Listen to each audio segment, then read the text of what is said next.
নমস্কার। বহুদিন পরে আজকে আবার এসেছি। সব সময় সময় হয়ে ওঠে না ভিডিও করার, নানান কাজে সময় চলে যায়, নানান ব্যস্ততার মধ্যে কেটে যায়। আজকে এসেছি একটা বিশেষ উদ্দেশ্য নিয়ে। একটা নতুন বই প্রকাশ পেয়েছে, সেই বইটা সম্পর্কে দু চার কথা বলার জন্যে আজকে আসা। বইটা খুবই গুরুত্বপূর্ণ একটা বই। সেই বইটা আগে আমরা দেখি। এই বইটা সম্পর্কে আগে একদিন বলেছি। বইটা হচ্ছে আঁকা শেখা কেন দরকার। আঁকা শেখা কেন দরকার। ছাত্রছাত্রী, শিক্ষক শিক্ষিকা এবং বাবা মা, এই তিনটে স্তরের আলোচনা করা হয়েছে বইটাতে।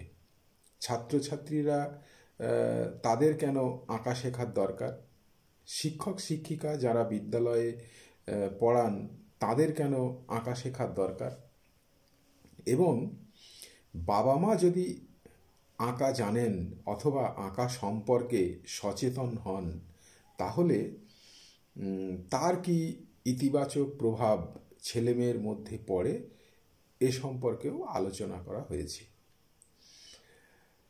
এবং এই বইতে প্রচুর উদ্ধৃতি রাখা হয়েছে এবং সেটা বিষয়ের সঙ্গে সঙ্গতি রেখে।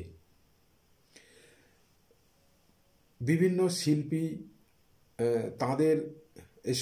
তাদের এই সম্পর্কে, বিষয় সম্পর্কে কি কি মতামত আছে এবং আঁকা শেখাটা দরকার কিনা তাদের এ ব্যাপারে কি মত, এইরকম বিভিন্ন উদ্ধৃতি। সেটা যেমন আমাদের দেশের, বিদেশের অনেক শিল্পী, অনেক সাহিত্যিক এবং অনেক চিন্তা ভাবনার মানুষ যারা আছেন তাদেরও কিছু কিছু মতামত এতে রাখা হয়েছে। রেখেছি এই কারণে যে প্রথমত বিভিন্ন স্তরের মানুষ কি ভাবছেন সেটা যেমন জানা যাবে, ঠিক তেমনি বিষয়টা আরও বেশি যাতে গুরুত্ব পায় এবং আমরা সমৃদ্ধ হতে পারি, সেই কারণে এই উদ্ধৃতিগুলো রাখা হয়েছে। তো এই বইটা পাঠক গ্রহণ করলে আমার পরিশ্রম সার্থক বলে মনে করব। এবং এটা আমার মতে এটি খুবই গুরুত্বপূর্ণ একটি বই, কারণ এইভাবে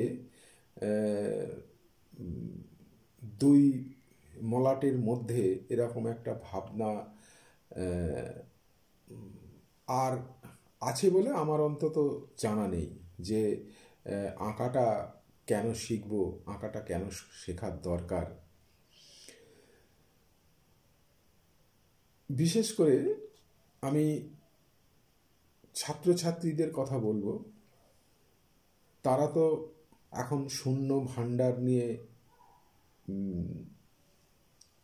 বিদ্যালয়ে যায় এবং তাদের এখন শূন্য ভাণ্ডার, এবং সেই শূন্য ভাণ্ডার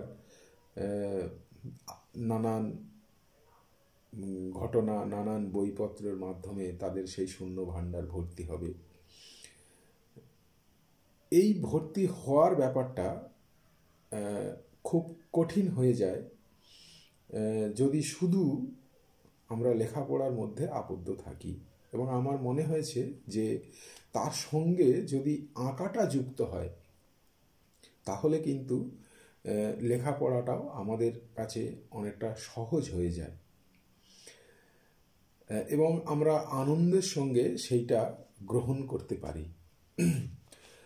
আর শিক্ষক শিক্ষিকা যারা আছেন তারা বিদ্যালয়ে পড়ান, বিদ্যালয়ে পড়াতে গেলে তাদের বোর্ড ওয়ার্ক করতে হয় তারপরে বিভিন্ন পদ্ধতিতে ছাত্রছাত্রীদের পড়াতে হয়, সেখানে যদি আঁকাটা তারা জানেন তাহলে কিন্তু এই সমস্ত কাজ খুব সহজে হয়ে যায়।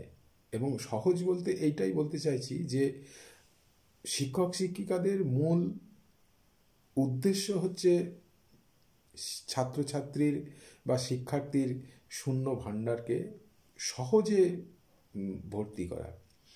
এই যে সহজ বিষয়টা, এটা যদি আঁকাটা সঙ্গে থাকে তাহলে এই সহজটা আরও সহজ হয়ে যায়। আর বাবা মার কথা এখানে আলোচনা করা হয়েছে। বাবা মারা যদি এই আঁকা সম্পর্কে সচেতন হন বা আঁকা একটু আধটু জানেন, তাহলে কিন্তু তার ছেলে মেয়ে তাদের যে আঁকা এবং তাদের আঁকা দেখে যে প্রতিক্রিয়া, সেইগুলো ঠিকঠাক করে দিতে পারেন। এই প্রতিক্রিয়া অনুযায়ী অনেক কিছু মানে হয়। মানে ধরুন যে একটা ছেলে বা মেয়ে তার নিজস্ব চিন্তা জগৎ, তার নিজস্ব ভাবনা থেকে সে একটা ছবি এঁকেছে, কিন্তু বাবা মা সেই ছবি দেখে হাসলেন বা এমন একটা প্রতিক্রিয়া দিলেন যাতে সে মনক্ষুণ্ণ হলো, সে কিন্তু আঁকার প্রতি নিরুৎসাহিত হয়ে পড়তে পারে। ফলে আঁকা সম্পর্কে যদি তারা সচেতন হন, আঁকা বিষয়টা একটু জানেন, তাহলে কিন্তু সব দিক থেকেই ভালো হয়। ছেলে মেয়ের ক্ষেত্রে যেমন ভালো হয়, তার নিজেরও বিষয়টা ভালো লাগবে। এর পাশাপাশি এই বইতে আরও যে বিষয়গুলো আলোচনা করা হয়েছে সেটা হচ্ছে ছোটদের আঁকা আমরা বড়রা কোন দৃষ্টিতে দেখি এবং কোন দৃষ্টিতে দেখা উচিত, সেইটা আলোচনা করা হয়েছে, যেটা খুবই গুরুত্বপূর্ণ। শিশু শিল্পের বৈশিষ্ট্য কী কী, এই বৈশিষ্ট্যগুলো আমরা যদি জানি তাহলে আমাদের প্রতিক্রিয়া দিতে অনেক বেশি সুবিধা হবে এবং ছাত্রছাত্রীর ক্ষেত্রেও এটা ভালো হবে। ধরুন 10 বছর বয়সে ছাত্রছাত্রী যে ছবি আঁকবে, 5 বছর বয়সে নিশ্চয়ই সেরকম ছবি আঁকবে না। ফলে আমি যদি এইটা জানি যে সে কীরকম আঁকতে পারে, তার দক্ষতা 10 বছর বয়সে কীরকম হবে, এটা যদি আমি জানি তাহলে আমি সেই অনুযায়ী প্রতিক্রিয়া দিতে পারবো। তাতে ছাত্রছাত্রী বা ছেলেমেয়ের ক্ষেত্রেও ভালো হবে।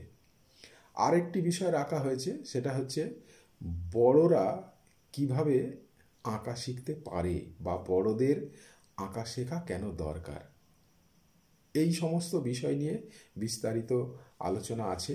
আমি চাইছি আপনারা বইটা পড়ুন এবং শুধু পড়া নয়, মতামত দিন যে এই বিষয়টা কি ঠিক আছে নাকি আর কি কি হলে ভালো হতো বা আর কোন দিক উল্লেখ করলে বইটা আরও বেশি ভালো হতো, আরও সমৃদ্ধ হতো।